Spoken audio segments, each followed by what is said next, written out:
Well, good morning from Banavie station, and behind me you can see Ben Nevis, and if I turn round, now that the sun's coming up, you can see Banavie signal box.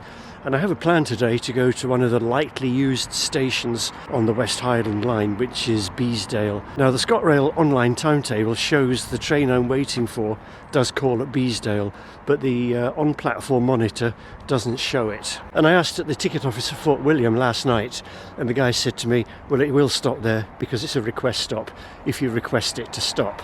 So we'll see what happens. And there's another view of Ben Nevis. Here we are. Just about make that out. Conductor's assured me he's going to stop.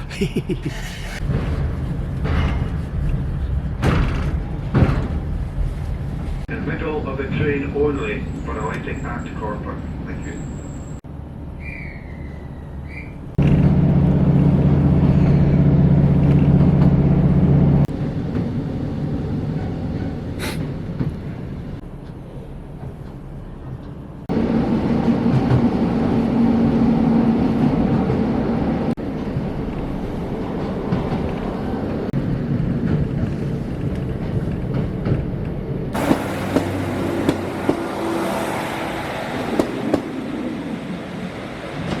Next stop, Arisaig. Welcome to Beasdale Station. Opened in 1901 as a private station for Arisaig House. It was thrown open to the public in 1965 and has remained open ever since.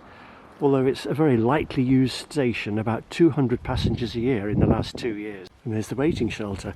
Not a bad size. Bigger than Dalwhinnie and much bigger than Altnabreck. There's no timetable information anymore. ScotRail don't lower themselves to doing that. And if I knowingly permit somebody to smoke, I've broken the law. And there's a shiny help point, an old one, because I think it's on the point of being replaced, although it does still work in its little cubby hole there, because there's the new one waiting to be commissioned. Now the way out is along the platform next to the shelter. I think that's to give a bit of privacy to the occupants of the station house. I think that's officially the station car park. The station house was marketed for sale about a year ago with an asking price of $230,000, and the particulars did in fact state you could park easily at the station car park, and they also boasted Jacobite train passing. The building behind me was a railwayman's cottage when the station was first built, and it also served as a private waiting room for Arisaig House. And because I've got the bike with me and I've still got an hour before the train back, I'm just going to see if I can explore Arisaig House. And this is the turning, about a mile from Beasdale Station, for Arisaig House, which you can see there in the distance. Now a private residence, no longer a hotel.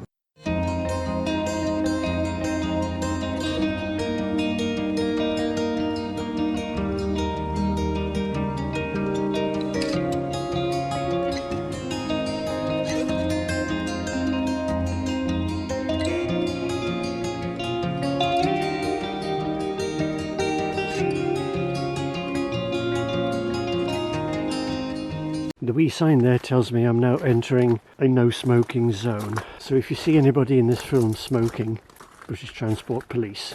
And this is the view from the shelter.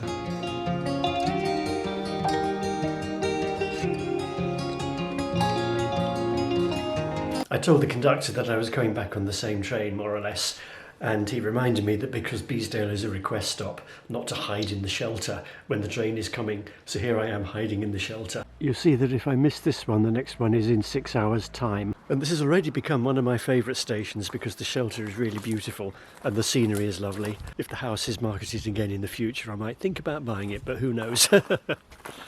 I've just had to look on real-time trains, the Train Spotter's Bible, and it looks like we're going to be passing an excursion train at Glenfinnan, so watch out for that. And that's the view from the platform at Beasdale Station. I wonder if Beasdale is twinned with Waspsdale, just a thought. Bullhead rails, jointed track, how quaint. Here it cometh.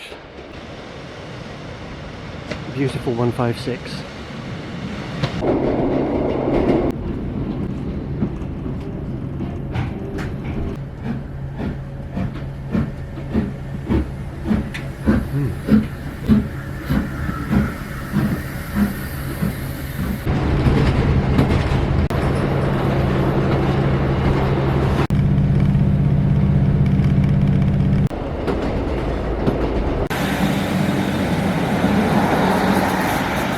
Banavie. And if you'd like to reward me with a coffee for making this film, please see the link here to Ko-fi. And this is a really good cafe at Corpach.